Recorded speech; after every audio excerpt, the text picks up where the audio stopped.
Thank you all for coming this evening.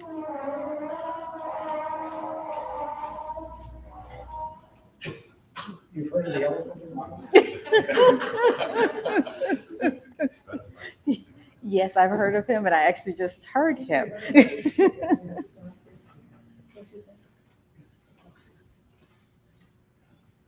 It's definitely a male elephant. Good evening, everyone. My name is Belinda Tate. I am the Executive Director of the Kalamazoo Institute of Arts, and I welcome you to a wonderful talk this evening. I am so thrilled that we are here to celebrate Unmasking Masculinity for the 21st century. This exhibition is really special. So, what an opportunity this is thus far to hear from the co-curators directly. Throughout my tenure here at the KIA and throughout my time as a museum director and curator, I have seen many exhibitions. And I must say that this one is truly unique. So I must congratulate Rehema Barber and Larry Ossei-Mensah for the time and creativity that they have invested in creating something truly unique for our community to share. The exhibition was a passion project for both of them. And from the bottom of my heart, I want to express my appreciation for their boundless energy and their creative spirit and their willingness to collaborate with each other to really build a meaningful exhibition that we all hope will impact our community in significant ways.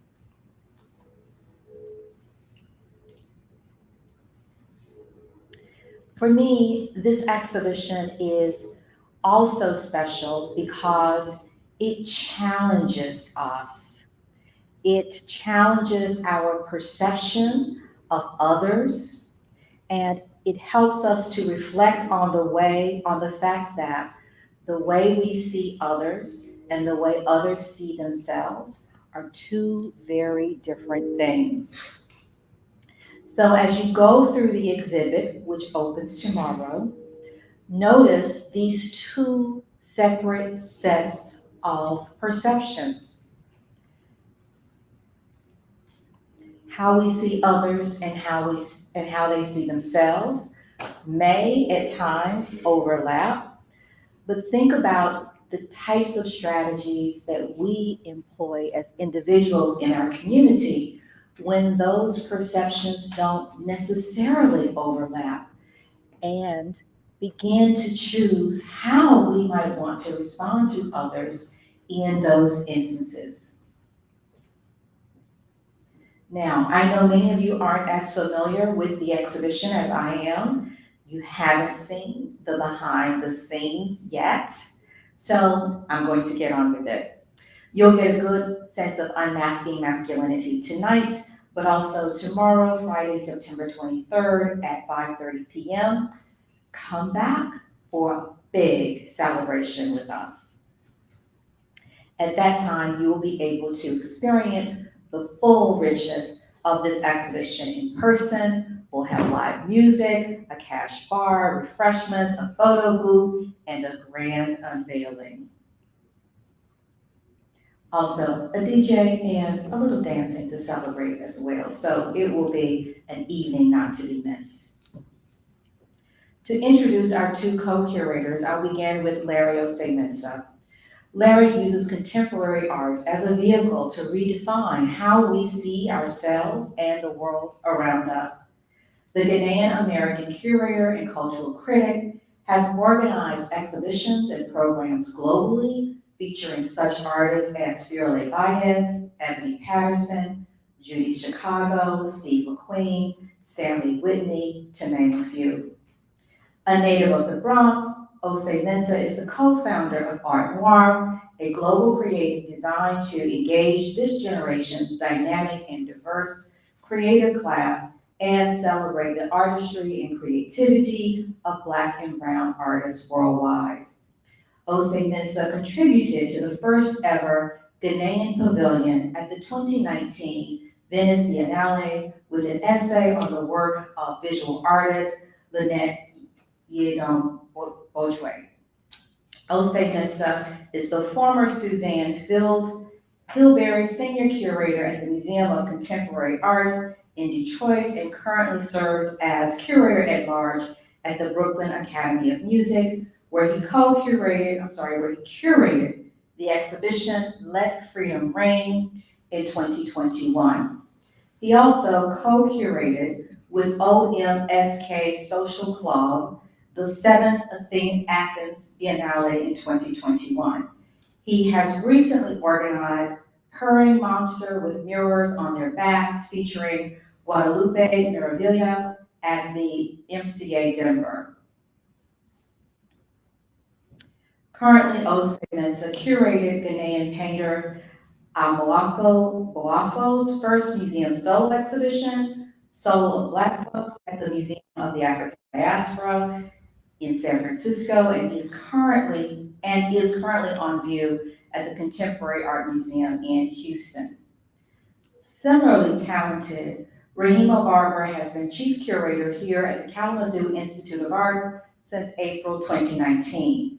She has previously held positions at the Turble Art Center at Eastern Illinois University, the University of Illinois Urbana-Champaign, University of Memphis, Tennessee, and the Amistad Center at the Wadsworth Atheneum Museum of Art in Hartford, Connecticut.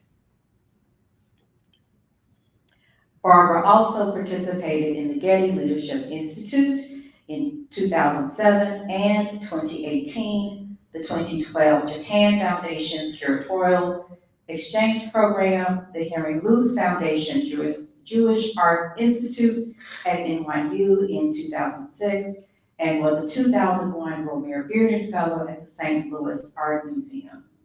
She holds a BA in Art History from Roosevelt University and MA in Art History, Theory, and Criticism from the School of the Art Institute of Chicago.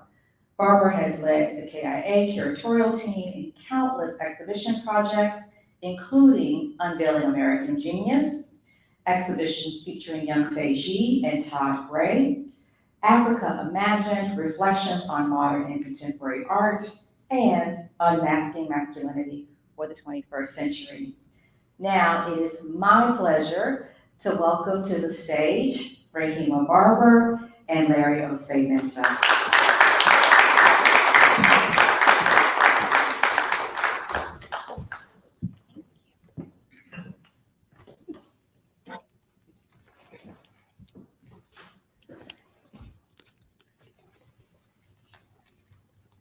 Good evening, everyone. Thank you so much for joining us, and thank you to those who are joining us online. I have to start out with an appreciation first for Larry. Larry, thank you so much for coming to Kalamazoo and for joining me on this journey and your tirelessness, because he's always on a different time zone than I am. And just thank you in general for just the good humor you've provided during this process, so thank you. Thank you, my pleasure. It's been a pleasure to collaborate. Thank you for the invitation to work together and present what I think is an incredible exhibition. Thank you to Belinda, the team here at the KIA. It's been incredible to be in Kalamazoo. It's been a bit since I've been in Michigan, and so it's been really nice to just kind of walk the streets of Kalamazoo and kind of be reminded of what makes Michigan as a state and this part of the country very special. So thank you. Well, we're happy to have you in Kalamazoo. And yes, there really is a Kalamazoo, right? Yes. So I guess I was thinking we could kind of just start at the beginning. And I also just have to say, like, man, she didn't mention one other show that you just curated. He was just in London, everyone, like 2 days ago. Yeah. Opening another show. Yeah. So I've just been constantly amazed at every time I turn around, like you're turning out another show. So, like, let's talk about the process of building our show, but also in the context of having all these other shows too going on. Well, I think for me, one thing that's important to point out, I'm trying to find better language for it, but I'm self-taught as a curator. So my degrees in marketing, business management, hospitality management. I did do the ICI intensive, but I pretty much have been learning by doing since 2008 as a curator. And so a lot of times the exhibitions really just kind of start with a question. And so we were talking earlier about why did I become a curator? And a lot of it just stems from curiosity and really trying to think through either individually or collaboratively, how can we use art as a forum to kind of mine those questions, not necessarily looking for answers, but just, trying to scratch that itch, so to speak. And so I think with this exhibition, Rehema and we really started talking about this in 2019 Yeah, we in Chicago Yes. at Expo. Expo. And, Rehema had this seed of an idea. And it's, started with seeing a Nick Cave performance. Right. And, for me, some of the best collaborations have just been through constant dialogue. And we've been talking about the fact that this show has been evolving since 2019, but even while we've installed, the show has still been evolving with new ideas. That's absolutely true. And just trying to figure out the best way to create the optimal experience for the viewer. Because I mentioned earlier, it's really about the viewer's engagement with each piece, what experience they're going to bring to it, what perspective they're going to bring to it. And it's like most things in life, the more you bring to it, the more you're going to get out of it. Right. Yeah, I mean, one of the things that I guess we have to start with is, it was rooted in this idea, the seed you mentioned was rooted in seeing a Nick Cave performance, which actually was in 2017. So I have been thinking about it since 2017. And then when I sat down with you in 2019, I think he also had done another performance there. And so for me, I really was thinking about the idea of performing gender. And even the books that I've been reading and that you've been reading, we're going to have a speaker here. Everyone come back for this, for Scott Melzer's talk. And I'm sure some of the other people that we'll have will talk about this, about how people perform masculinity, people perform femininity. And that's something that, we've kind of have to evolve and get to. And so for me, when I was looking at Nick Cave's work, I was like, wow, this is beautiful and gorgeous and fashion. And the performance itself also was about honoring a practice, honoring, oneself and bringing people in, into this very intimate space in a very public way. And then somehow we got to Unmasking Masculinity. Mm-hmm. So I guess we should probably talk about, there are some performances in this show, for sure. But there are other works, like we really talked a lot about, you call it texture. I love it. Yeah. Like I'm gonna have to But take before that. we do that, I have a question for you. Yes. She doesn't know I'm asking her this. Yeah. Why exhibition format? Oh, gosh. Because this could have been a book, this could have been a documentary, it could have been a symposium. Why did you feel an exhibition was like the best platform Oh, to gosh. have this conversation, or add to the conversation we talk? I'm gonna give two answers. One is because I asked my director to do this exhibition. And she trusted me with kind of the initial conversation, and I was just like, listen, I saw this performance and it just really moved me and made me think about women's work and men's work and what that really means. And the other answer, I would say, is also just where we are as a society right now. Like, I read so many different things. Sunday is kind of my day to catch up on social media, but for the most part, I read, every day, just crazy articles. When I say crazy articles, I mean like a large amount. And so it's just reading articles and articles about men being frustrated and men feeling like they were being left behind. And then also, men that were struggling with depression and struggling with, the new world that's kind of happening. And I said, okay, this is my opportunity to help build something so that maybe folks aren't going to struggle as much. Maybe there is this idea to help people understand that, we're not the same people that we were 10 years ago. We won't be the same people 10 years from now. Which sometimes I'm like, oh gosh. But yeah, I think that we're in this critical moment where I wanted to speak to men and let them know that their fears are my fears, are the fears of so many other people, that men aren't alone, that we are one half of one another, that we embody both masculinity and femininity. We need each other.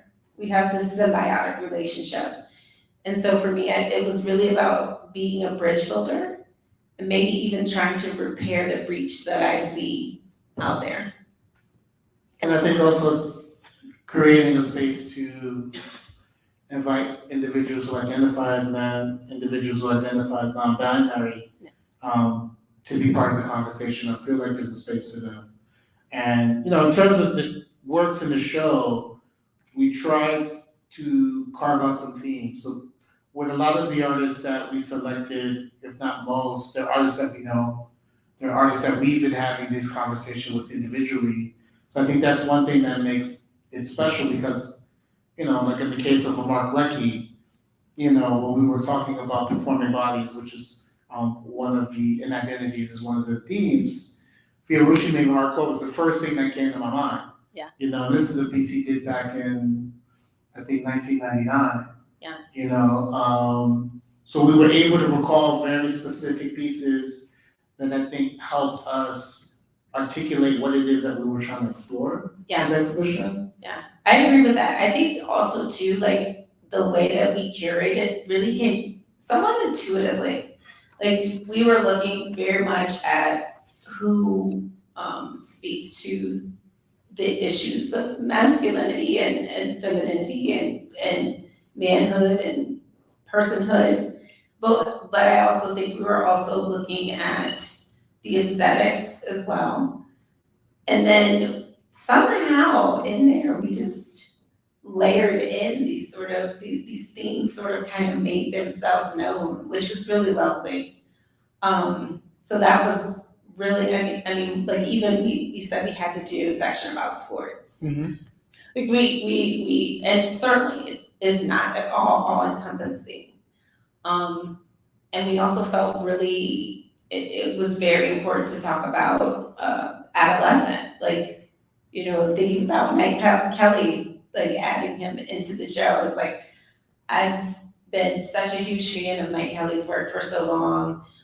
He's an artist that actually was born and raised outside of Detroit and, made his way to LA and was educated in LA. And he was a tremendous asset to the LA art scene. And, I just remember reading, the story about, losing him many years ago. And I was like, oh, I didn't get to work with him. And so he was just on my list. And then it was such a wonderful opportunity to bring him into the conversation because he uses stuffed animals and toys in his work. And he's very, has a lot of wit and humor. And then at the same time, I always felt like he was really pushing us to see, our lives very differently as far as like looking at how we were raised and the people maybe that we hoped we would be when we were young as kids, but the people that we are, and also sort of maybe be feeling like to be in touch with that, right? Because like it's important to recognize your inner child and keep that present inside. So yeah, that was kind of another thing too. And I think the other thing to point out is that we're aiming to look at about a 50-year period. So from 1970 to present. Actually, that changed a little bit. Remember, I think we started in 1960. So that's, yeah, we started in 1960, we ended up in 1970. Yeah. And if I'm correct, that might be around when the Vietnam War is ending. Yeah, wow, gosh, it's like, okay, I'm not that I big of know. a historian, but timeline wise. I think it's like 72. Yeah, 72, so. Okay, see, So, I you know, thinking about a point where the country's in transition, thinking about now, we're in a point of transition with midterm elections and, you know, Roe versus Wade, there's so many question marks, there's so many issues, so many concerns. And that was another kind of impetus to think about how we frame the show, right? So thinking about, you know, adolescents coming of age, thinking about a sense of belonging, right? How do you create a sense of belonging, identifying communities, like-minded individuals. And I think we also were talking about safe spaces for men, Yeah, right? You know, like, one of the things, anyone that knows me knows that I talk to my parents a lot. I'm an only child. And, you know, even building this exhibition, I spoke to my dad and he was really vulnerable about some of the stories he told me about being a child in Chicago. And, you know, what it felt like to work in a grocery store. His family owned a grocery store, a small store. And they used to have to go there after school, and how that was like, it was their family business and everybody was there. And so that was a space, you know, that was safe for them. Phases work. Yeah, Faisal's work, the barber shop, you know, just thinking about, I mean, I don't know what happens in there, although I've been in a barber shop a couple of times. I think that the gentlemen don't want to talk as much when I'm there. But going to the salon for me is really, you know, I love going there. It's such a welcoming space, and it's a space for me to be my most authentic self and laugh, and we listen to music and trade stories. And I also know my father-in-law goes to the barber shop like pretty much every week, and he disappears for like 2 hours, and Rose like, what is he doing there? You know, so like, that's a safe space, and knowing that there are programs, you know, I wanna say in Ireland, they started programs where barbers are also being trained to speak to men's mental health, because that's a big thing. Like, men need to feel like they can speak and be heard. And I think that has come across into the UK as well, and it has also landed here. And so you have people like Faisal Abdullah who create these beautiful installations and create these incredible images, but he also is a barber by trade, and he will be here in a couple of weeks. And we've also connected to our local community. And so we want to talk about, what are the conversations you have when you sit in that chair? I can't wait to get the chair, you know? I always have something to tell the woman that does my hair. And you know, it's like, also she's a secret keeper too, right? Like, the barbers, I guess they have to be keeping secrets, who knows? But yeah, you know, like, just thinking about how that must feel to have a space that's kind of uniquely your own. I think it's important. Yeah, and I think another theme, you know, thinking about this piece right here with Damon, Big Chief Damon, is power, privilege, and perspective, right? And where does that factor into storytelling? So we got this piece by Damon, who's a Big Chief, New Orleans Indian. He's actually performed in a lot of these costumes.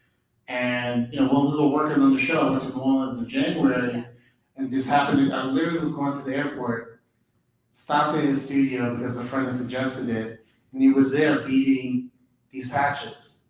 You know, so thinking about, you know, this idea of power, patriarchy, which is a question mark that's come a lot up into conversation now.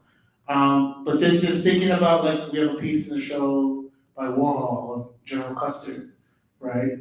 So this idea of the winners get get the spoils and can tell the story, right? And so what happens when you work in collaboration with artists to identify other stories that haven't had a platform or an opportunity to be articulated? And I think going back to your point about safe spaces is also thinking about this idea of queering, whether that's queer communities or queer ideas that might not necessarily be part of a mainstream dialogue. Mhm. And so, I mean, Jashiri, is a perfect example if you want to talk about this. which real was quick. made for the show. I mean, Jashiri made this piece.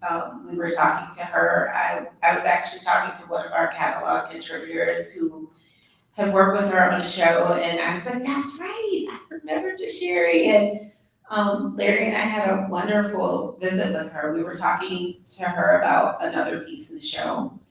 And then we started talking about wall drawings, and she was like, oh yeah, I could do a wall drawing.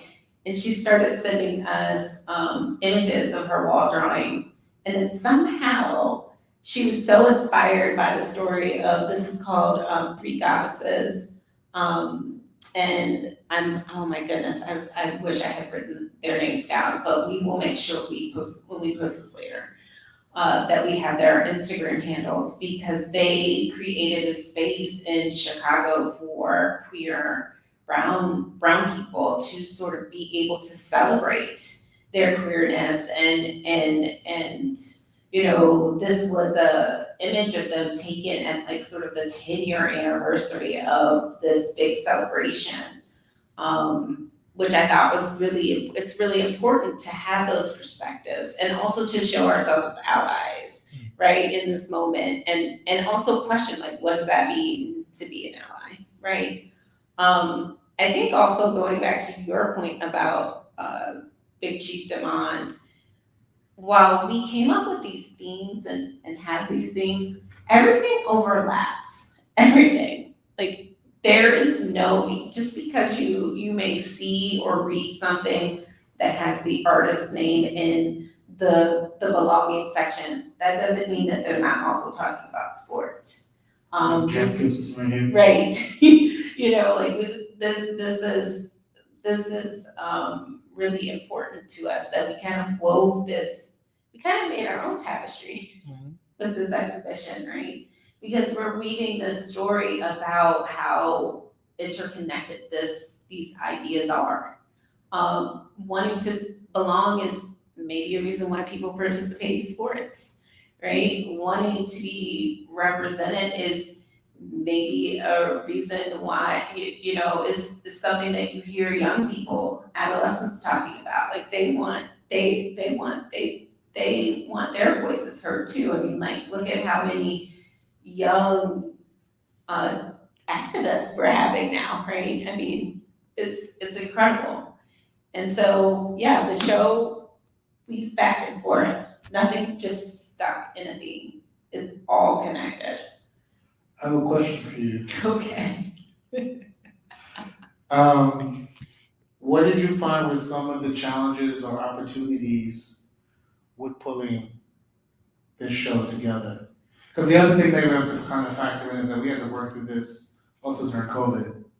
I don't want to bring it up. I know many of you are like trying to put it in the backseat era, but I mean, it's almost as if like 2 years was a race for some odd reason, but that was also kind of a variable in how we were thinking through the show. And so I'm just curious, just, you know, from your perspective, what challenges or opportunities did you kind of see just through the process of putting together the show? I mean, well, Larry, you were fearless and traveled. Okay. You've been to Ghana at least 3 times during the course of us building this show, at least 3. You've traveled so much. And so for me, one of the things I would say is I have traveled not nearly as much as I would have. And so I feel like you've been really fearless on that, and have had sort of the opportunity to see a bit more as far as the artists go. So I would say for me, you know, one of the things that I love is the studio visits. I didn't get to do as many studio visits. I had to do studio visits digitally. Yeah. And there's a thing that happens in a studio visit when you're present in the space that I don't think you can get. You can't replicate that digitally. It doesn't feel the same. And like honestly, you don't even spend the same amount of time. You know, for me, a studio visit, it's hours, you know, versus like a digital visit. I can't do that but for an hour or so. Like after an hour, a little bit over an hour, it's like, okay. Because you're just staring at the screen and talking to the person and seeing some work and there just isn't that. I don't know, the studio space is really sacred too. So I'd say that. And I would also say, you know, just also thinking about this. I thought about this so much in like a very personal way at some points, you know, men, you're a mystery to me. You're a mystery. I've been a mystery all my life and so I don't know that I'm maybe I'm a little bit more informed. But yeah, just thinking through the ideas and hoping that they would be received and also just reminding myself to stay open because I learned a lot of new ideas. Like I really did. I have to be honest. I did. I learned a lot of really new ideology and terms and you know, also just being mindful to try and put that in practice too. I have a question for you because he's over here. He turned this into an interview. Did you all see that? You all see this? This is what being witnessed. So for you, I mean, because I started out by saying you've been curating a lot. So how were you able to kind of, I don't know, did you have to compartmentalize to be able to do this show and all the other shows that you've been doing in this time frame to be able to really be present? I think every time I've talked to you, you've been incredibly present and incredibly prepared to talk about what we needed to talk about. So I'm just kind of curious about how you got yourself into that space. So, yeah, I think it's a bit of compartmentalization. But again, you know, these are all guided by questions and curiosity. So those shows are addressing different questions, right? But I think also with this show, you know, as we mentioned before, a lot of the artists we know, so like Philandis, for example, I've known Philandis for over a decade. You know, so to be able to collaborate with him, this is, I think, our second time to collaborate and showcase this body of work that he's been exhaustively working on.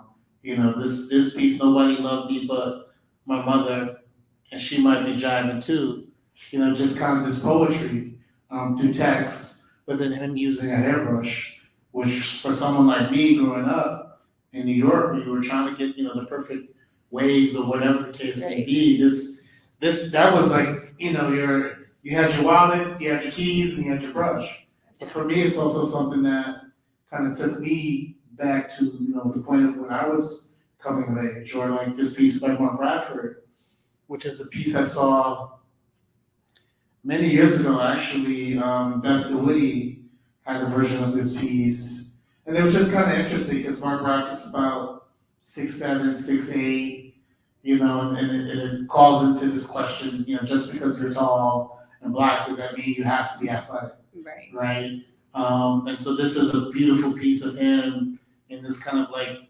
tutu. He's from LA, so these LA Laker colors, just trying to like maneuver a basketball court.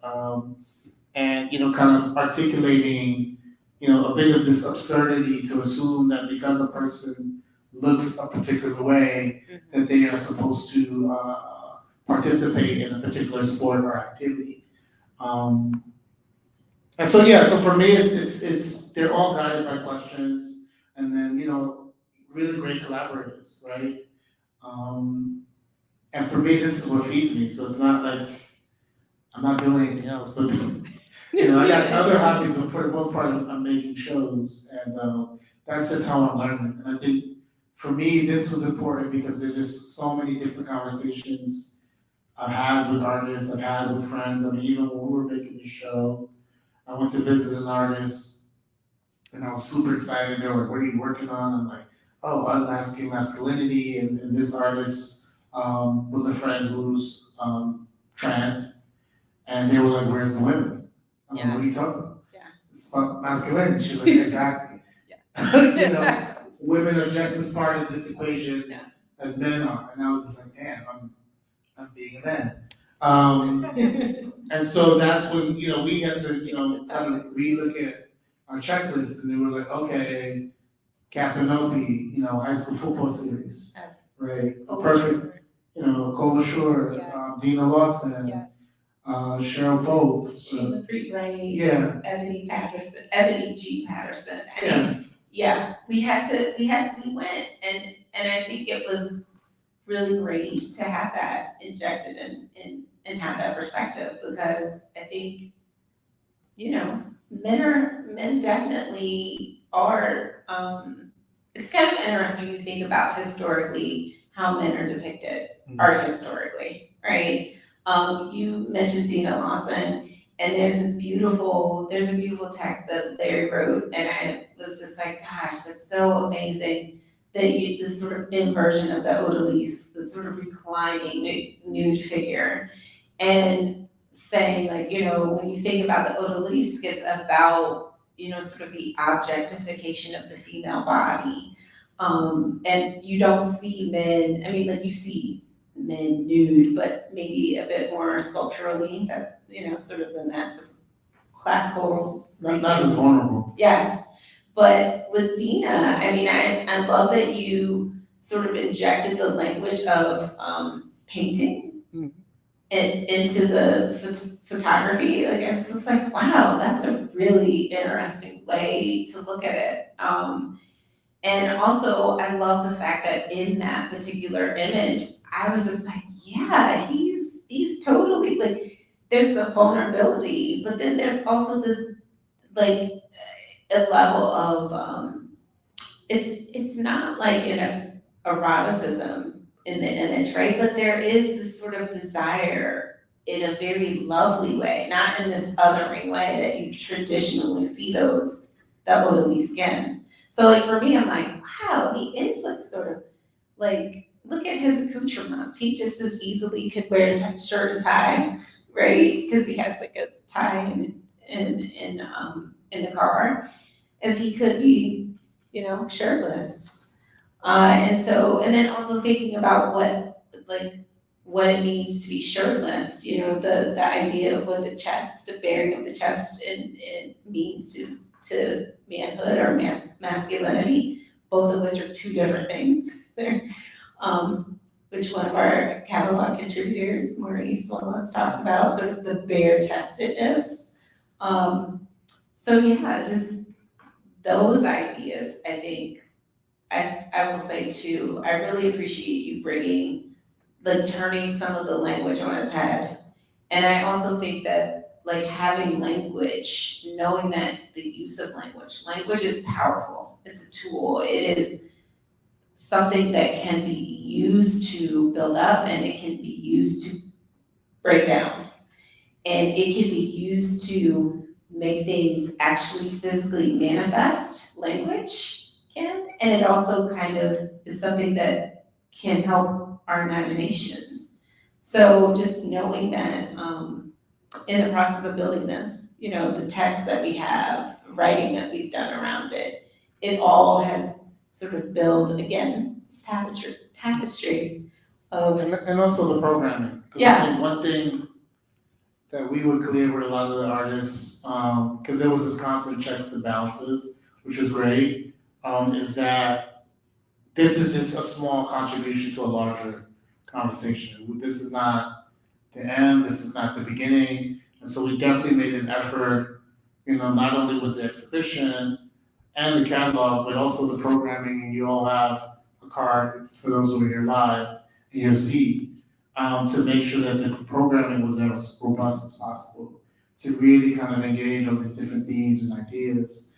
And hopefully, you know, I was asked earlier, what are the things that I hope folks, you know, take from or think about when they engage in the show. And I said, I hope you see yourself, right? Regardless of how you identify, some aspect of yourself or some memory that's triggered. Because I think we both want this to spark conversation and spark dialogue. There are a lot of hard conversations that we're not having with each other. Yes. That, I find that art has always been a good bridge to catalyze those conversations. And so that's been super important. And I think on our minds as we kind of just been building out all the aspects of the exhibition. Yeah, I would also say too that, and I said this earlier about the texture that's in the show based off of the different media, but and this is, I guess maybe I'll pose this as a question, but in some ways I feel like even though the show is in 4 galleries, there's a specialness that happens in each space. And just sort of the layering of sound. I hope when people come to see the show in person, that they pay attention to the sounds that they hear. We have a lot of video, but then we also have some other moments that are sort of woven in there. So I hope that people really do pay attention to how the sound connects with maybe some of the pieces that they see. Yeah, definitely the piece by Khalil Joseph. Yes, that's a gorgeous Want to piece. acknowledge this piece here by Juliana Huxtable. Yes. Again, thinking about individuals who identify, in different ways, whether they identify as trans, non-binary, queer, straight, really wanting to create a forum for all of those communities to be in dialogue with each other. But Khalil's piece, I think is a beautiful poetic piece. Kenneth Tan, who has an incredible video piece that has a lot of layers to it because it's questioning this ideology around the white savior in terms of masculinity. So thinking about the John Wayne character, right? That we've become accustomed to. And with Kenneth being of Asian descent, challenging that, right? So thinking about, I was watching a documentary on Bruce Lee, and I think he played like Kato in like one of these films. He was like the sidekick. Yeah. And always questioning why can't, an Asian man be a lead, in a film? Right. Why can't they be the hero? And so this is a beautiful 2-channel video piece that builds on that question that Bruce Lee asked us, many decades ago. And then Ulysses Jenkins, I think that's a beautiful piece. It was created in 1979. I actually saw it when I was at the Hammer in March, and he had a retrospective. He's an artist who is just now getting his recognition. And he did this video piece when he was at Otis College. And the Easter egg is one of the vignettes in the video is him reenacting the James Brown performance. Yes. And one of his background singers is Kerry James Marshall. Right. So imagine the iconic, masterful Kerry James Marshall as a background singer. I think that's worth seeing the video in itself. Well, they also take them to church too. Exactly. Like it's like, at one moment, it was really funny because I was listening to it today, and just as easily as I was kind of swaying to the sort of hymn that I was hearing, and then it really switched. And I was like, oh, this is like dancing music. And so like it's a wonderful video that I remember when you sent it to me, you were like, look. And this is another thing that I think we also did, was because we didn't just communicate via email. Like we were texting and sending each other texts and sending each other Instagram messages. And I mean, like this was a collaboration that was curated on multiple platforms. Whenever we saw something or wanted to talk about something, we just kind of reached out to each other on whatever channel we were on and said, hey, take a look at this. What do you think? Or what are you thinking about? So that was kind of interesting too, I would say, about this process. Yes, this is in our collection. This is by Koto Ozawa. And this is called San Francisco, San Francisco 49ers, which features, Colin Kaepernick. And this is sort of funny because, not funny, but what I said to someone recently was like, now that we have this piece, and this piece was originally premiered during the, Whitney, biennial, and I'm gonna say it was like 2019 maybe, yeah. And, what was really kind of amazing about it is like that image was so ubiquitous. Like I've seen it so many times in the last couple of months, like in like I said, the things that I've been reading, the New York Times, the Atlantic, like you can probably Google that image and it would probably come up right away. But one of the things that I would say is, that for me was like looking at that image. I remember when Belinda and I were talking about it, I was just like, man, he's so by himself. Like my whole heart just kind of went out to him because he, like, even though this is something that, Kotozawa, he completely like took from a screen and made it his own in his trademark style. It's so clear that he's lonely in this moment and by himself on this road. And then to know what happened to his career, and to know how people felt about it and all the sort of vitriol that was sort of, projected onto him, and then subsequent players who then kind of joined him. It was for me like, wow, this is so important that we have these kinds of works to have those sort of questions. Like, he's part of a team. Like there's a camaraderie that you build on a team, and he's by himself, and essentially the quarterback, one of the main positions, he's the leader of the team. So what does that say? So I think we have a lot of questions. I don't know, like, do you have like one main question that you kept asking yourself over during the course of building this together, or? I think for me, it was like, what are we missing?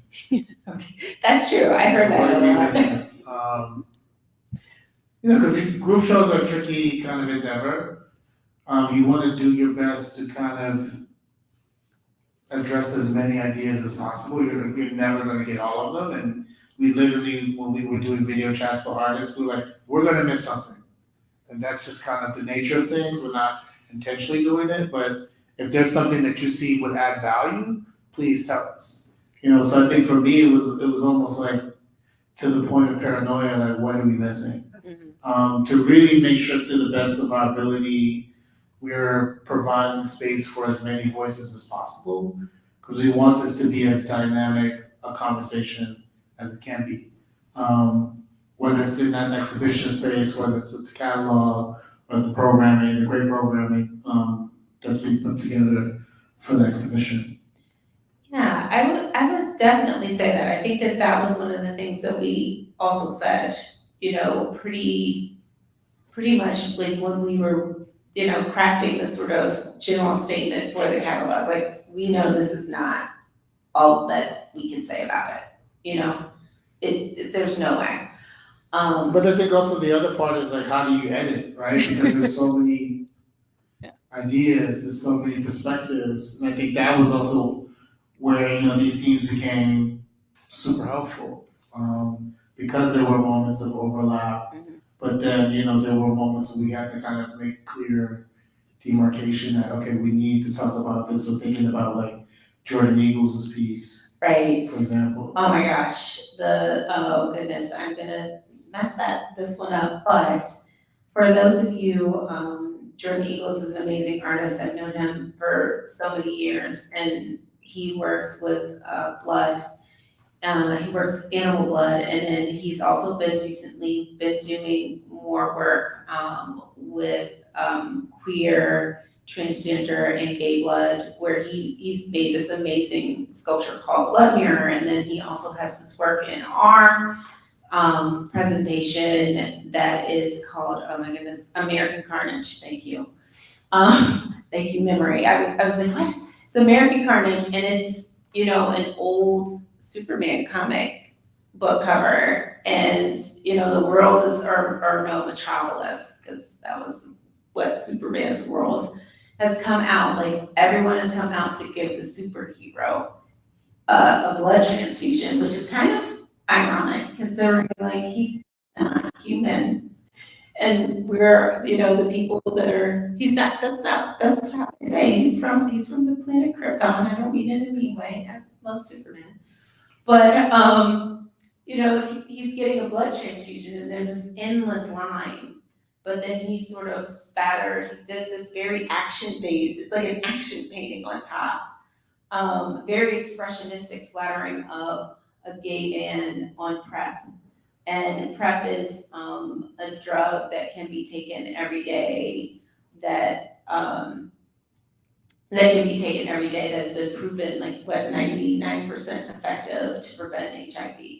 And so, looking at that, it's like, gosh, we have to talk about that because gay men can't donate blood. Which is kind of interesting. He started doing this whole sort of inquiry in his practice after learning that an African American man had invented, the process of transfusion. And then knowing that, African Americans couldn't get blood at some point. And then now, instead of African Americans being included, now it's gay men. It's just like, okay, we need to get it right somewhere. I also think, I don't know, we should probably take questions. Larry and I could talk. Larry and Well, I I have one more question before we do questions. okay. What's one thing you learned from doing this exhibition? Oh, one thing I learned from doing this exhibition, this is one he makes on the spot. Are you gonna answer the same thing? Maybe, Oh, depends on your answer. depends on my answer. One thing I learned, and I think that this is something that I would say is just that, it's complicated. I don't know. I really feel like how I felt, what I believed, like, this show is not the show that I began with. Like, to be honest, this is that we began with, I think even, like, Belinda would say, this is not quite the show that we said we initially thought it was. It's actually much more, right? So I think I have learned on this is that, there is such a thing as an exhibition can change when you build it. Sometimes I think we start out like saying, this is what it's gonna be, and you just stick to it. But this was just like, no, we need to move a little bit more, take ourselves outside of that box, because, like, it's not usual. Like, curators go and say, this is what the show is, this is what it will be, these are the artists, and then that's it. We 100% said, this is what the show is, this is what the artists will be, and then we're like, this is not what the show is. We need to retool it a little bit. And we just kept retooling it. And so I think that for me was so important to have that sort of ability to keep tooling it, and then saying, yeah, that's right. Yeah, I would agree. I think being malleable in the process, and not being afraid to have the conversation. I think many of us have questions. I think whether it's pronouns or how people identify, and I think it's kind of made us a little bit more hesitant to communicate for fear of offending, and I don't think that's necessarily our intention. And so that's why, I think we've both been so adamant that this should be a space for conversation and a space for learning. And then we're all just trying to, most of us, I won't say all, most of us are just trying to get on the same page, right? And just kind of be up to date with where a lot of the dialogue and the conversation is. And so hopefully, this exhibition is kind of one step towards making that contribution. So. Oh, goodness, we have If we get questions. we have a question from our online audience, so let me get this. what artwork did you think was most important to include? So you answer first. I want to hear what you say first. I mean, I couldn't say that there's one piece. I think Trasure's piece Yeah. is one that's super important. I mean, it was so, I mean, with the fact she actually made it without us saying, like, let's make this. Yeah. This is so wild. And the thing about that piece is depending on where you show work like that, it elicits different responses. That's right. You know, like if you are to show this, for example, in a more kind of like Hindu community, I mean, she has talked about challenges she's had showing her work in these communities or even just having the conversation. I think Arthur Jaffa's piece. Yeah. La Scala is an important piece because it tells the story of Mary Jones, who 19th century was considered cross-dresser. That's the language they used at the time. And so to kind of tell that story now, I think also kind of illustrates that this isn't a new conversation. That this is a conversation that's been happening for centuries, and I think depending on where you live or how you've grown up, I think the degrees are different. I think Dina's piece, Cortez, I know. is a beautiful piece. You said more than one. I mean, you guys gotta see the show. It's right, you have to see the show. I would also say that one of the artists too that I really, that we're premiering a couple of pieces, more than a couple of pieces in the show. JC, you know, conscious idiom, you know, which is in the main sort of lobby area now. It's just such a wonderful piece, and it's such a proclamation. It's like, it's about time, you know, so you can say, it's about time you arrived. Yeah. Or it's about time, you know, like just time. Time will heal all wounds, right? Time will lead to a better practice, a better way. It's about time. It's about us putting in the time. Or goodness, I mean, like I said, Jordan Eagles piece. I've been talking to Jordan about this show so long, and I'm just thrilled to have him in it. Felix. Oh, I know, Felix Gonzalez Torres. That piece is one of his candy spill pieces. It's called Untitled LA. Thinking about, I think there's also a little bit of ritual woven through. We didn't peg that as a theme, but just the idea of, and when I say ritual, I mean like practice, like what you do every day that becomes kind of a little ritualistic, or maybe what you don't do every day, which becomes ritualistic, right? So there's that. I also, do we have any other questions from our audience here? Don't be shy. This is almost a waste of a question because it doesn't speak exactly to the particular show that you've curated, but it came to my mind when you were speaking about editing.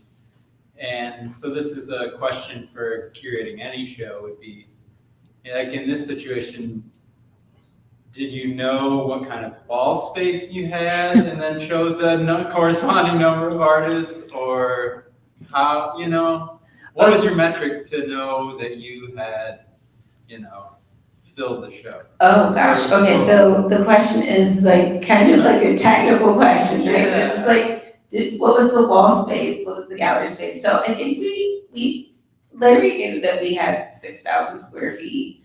We totally have temporary walls that sort of extend the linear square footage, so you can get more things on. And everybody knows that in one of my last shows here, I had a lot of words on the wall. But I thought it was divided just fine. But no, I think that you do have to plot it out. Like, we actually have it on the checklist, like, this is the linear square feet, like, you know, and at some point you're like, oh, I need to think and maybe edit and pare back and pare down, and certainly that did happen. There are artists that we really wanted to include in this show that we just weren't able to. But yeah, I mean, it is a process. Like there's a little bit of a math formula, but honestly, I don't think it works all the time. So like for us, I think that, you know, again, this is why the themes that we sort of picked out, while you may see them in spots throughout the exhibition, they can't be taken as sections. They're themes, and the themes are woven throughout the entirety of the show. I think the themes were good guides for us. I think the practicality of the space is a guide. And then I think what's the dialogue that the works are having with each other, That's right. right? Because it's not just two pieces that are in proximity to each other, but then how does that, how does, Captain Opie's piece work in conversation with like Shimomura's piece? Oh, yeah. Or Zawa's piece, right? Because it's you're planting these seeds in the mind of the viewer that hopefully they see a connection that we might not have seen. But it's like, oh, okay, this heroic figure reminds me of the heroic figure in this other gallery, right? And then also the question is, who is the hero, right? And questioning that ideology and that trope that we've been conditioned to believe that the hero has a particular look. The hero is probably like crew cut, Wrangler jeans, whatever, and that's a different kind of articulation of who potentially could be like the hero. So it's a mixed bag, and honestly, a lot of it is just kind of intuition. And you have to be conscious of what's going to be for the greater good of the show, versus like a piece I really love. I want to show because I love the artist, Right. or I love the piece. Like, if it doesn't make sense, No. is it gonna add value? If it's not, I think that's where you have to make the hard choice and just, cut the work and then think about it for another project. Right. That's exactly right. And together, you guys were able to plan how works would be shown near each other. Did you almost have a schematic, like a model version? We use of the show, or- SketchUp. Yes, we use We use SketchUp. SketchUp, We use SketchUp. Oh, yes. But then this is the thing, and every curator knows this. You use SketchUp, but things change. Like you get in there and you're like, oh, they don't like each other. They look good on the screen together, but they don't. Those don't work, so you then have to move things around, which happens. Yeah. Which happens, And it's, I believe, all work has energy. Yeah, that's It right. has the intention with which the creator has put into the work. And so sometimes you feel like you're like, it's like two negatives, And in this case, it doesn't make a positive. Yeah. And so I think, over time, you just kind of intuitively know what works better, thinking about sightlines, because, and this is for me partly like where my hospitality background comes into play, because it's like, think about like when you go into a restaurant, the first person that's going to greet you is the maitre d'. And that's going to set the tone for whether you have a good experience or a bad one, right? And so even just thinking about the first works that are going to set the tone for the experience that you have, and then kind of guide you to, just the rest of the exhibition. I see two hands. For Larry and for you. So I'm thinking about the fact that you began looking in the 60s, but then you took it as a departure point based in 1970. And then so I'm sitting here thinking about the artists who preceded them. Some of the ones that I look to, that I've admired their depictions of men, say men and relationships of people. So let's say Gordon Parks and Diego Rivera and Edward Hopper, named three different artists. Visualizing them and their legacy, do you see artists, who do you think who will be able to look back at 50 years from now and say, wow, they really had a comprehensive idea of what men were like and what their relationships with women and others were like? Do you want me to repeat the question? So the question was, who do we think will be able to look back on, I guess, working now, 50 years from now, that had sort of a really good comprehensive idea of, what men were like in this time, or what masculinity Yeah, was what they like, had to say about what they have to say about men. I would say, Shakib, Oh, yeah. he actually just guest edited the new issue of T Magazine. Yeah. And it has a whole constellation of different individuals who identify as, male, queer. I think Rashad Newsom has been doing some interesting work, but using new media. Yeah. As a tool. I'm trying to think who else. You think Wolfgang Tillman's kind of interesting. Lyndon? Who? Jonathan? Jonathan Linden Chase. Brenda Fernandez who's in the Yeah, for exhibition. sure. I think Dina. Yeah. Cause some of the pictures, they're beautiful, and then other pictures, I don't wanna say they're tough, because that, I think implies something negative, but it, you wrestle with it a little bit more, right?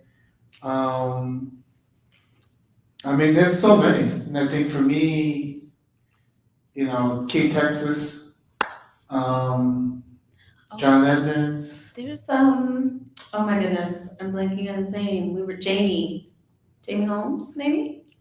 Jamie? I like his work so much. He's a good painter. Yeah, Jamie Holmes out of Dallas. Yeah. I mean, there's so many, and I think what's been interesting to see is because we have all these tools like, social media, as a device for folks to kind of find their community. And I think also, post last administration, post 2020, people are just a lot more vocal. Not to say that other generations weren't vocal and weren't activists, but I think now it's different where like you have this cancel culture that I think makes it a little bit more challenging to kind of glaze over things. And it kind of, if you're not invited, you're going to be coerced to kind of deal and engage with a lot of these issues. And so, there are a constellation of artists who are making interesting work. Absolutely. And, some of them are in the exhibition, some of them That's true. I think we admire. And I would also say many of the artists in the exhibition. We didn't pick people that were in the exhibition just now and the response, because, you have to come see it and then you'll know, I think. I think we only have time for one more question. I saw your hands before, so we'll go ahead and take that question. I'd like to ask you to address the idea of the development of the themes. You've spoken about it several times. I actually wondered specifically whether you established themes and then selected works, or did the works present the themes to you? So the question is about the themes and whether we established the themes or at the beginning, or if the themes presented themselves to us. And I would actually say they presented themselves to us.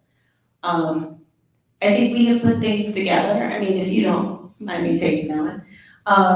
I think we have put things together, and then we were like, oh, yeah, and then we were also like, but that also talks to this. And that also, so, yeah, it started out with this general investigation of, what did it mean to be a man in this decade? What does masculinity mean in like the 60s, 70s, 80s? It's so different, like honestly. At one point Larry was like, there are so many cowboys for Rehema. Because I had another cowboy. we had to cut some cowboys out, so talk about anything, which sucked. We had a lot of cowboys at one point. Yeah, because they were like really strong voices. Yeah.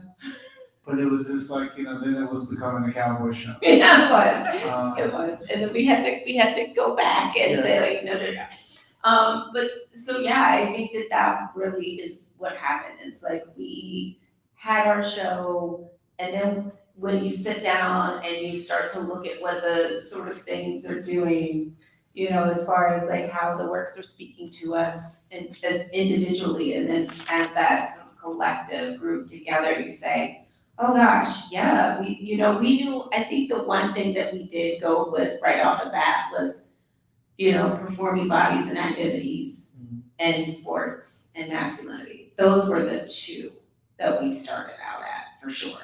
But the rest, I think, just made them. Came to be, so thinking about coming of age, like, what does it mean to come of age? Like, you hear this when I hear this as like a log line for movies, where it's like, oh, it's a coming of age story of a young boy learning how to swim, like, so what does that mean in relationship to like this exhibition and this subject matter? What is it to come of age? Come into a self, come into a state of being, right? Which is something that, many of us struggle with just as human beings. And then thinking about this idea of power, privilege and perspective, right? One, I thought the alliteration was kind of interesting. But two, this question of power, who has the power, who has the privilege, and from what perspective are we seeing these things articulated? And then again, belonging and representation. What does it mean to be part of a community, whether that is through sport? What does that mean to be represented, whether that's through image? I think, again, going back to Juliana Huxtable's piece, through text, through sound, through moving image. We also have Eric Mack's piece. Oh, that's right. Which is a beautiful sculptural piece What? No. of sorts. Yeah, For yeah, it's sure like- it's a sculpture. No, you're right. It is. Wow. Okay. So But they're paintings. that goes back to what did I learn that I didn't. It's just sort of not trying to put everything into this box too, right? That speaks to Joe Overstreet boxes, because it's like this is a piece and it's a painting, but it's a sculpture too, right? And then it's also conceptual. So as an art historian, someone that has gone to school for this, right? You are taught this is what you're given these categories and these parameters. And I would just say also this show was like, okay, there are no parameters, there are no categories, let's just stop that. Art is art. And it's living and breathing and, even when people are gone, they're gone from us. Their art lives on. James Luna. Oh gosh, yes, James Luna. Their art lives on, and it still inspires us, it still moves us, and it still makes us think and can help us to see new ways that we can be and help one another, I think. So, I think, do you want to say one last thing? Thank you. Yes, thank you. Thank you so much. Come see the show. Yes, come see the show. Next week, we will have Avery R. Young and the Deacon Board here at 7 p.m. on Friday. So Friday, that is September 30th at 7 p.m. You do not want to miss it. I'm gonna let a little secret out that no one knew, but we are in for a treat. Avery is someone that I have been watching for many years. He is premiering work that that was originally commissioned by the Lyric Symphony, the Lyric Opera. He has been performing all over the country, and this is a treat to have him here with us. So I hope you won't miss it, because I'm going to be front and center and ready to, listen and be moved. And let me tell you, he will take us to church. When you come here, you will not leave the same way you entered. So come prepared. And we look forward to seeing you tomorrow. Tomorrow, 5:30. 5:30. We'll be in the galleries. Looking forward to talking to all of you. Those of you online, thank you for tuning in. Thank Thank you, you. Rehema. Thank you, Belinda. Thank you. Thank you to the team at the KIA. This has been incredible. To be continued. Yes, to be continued.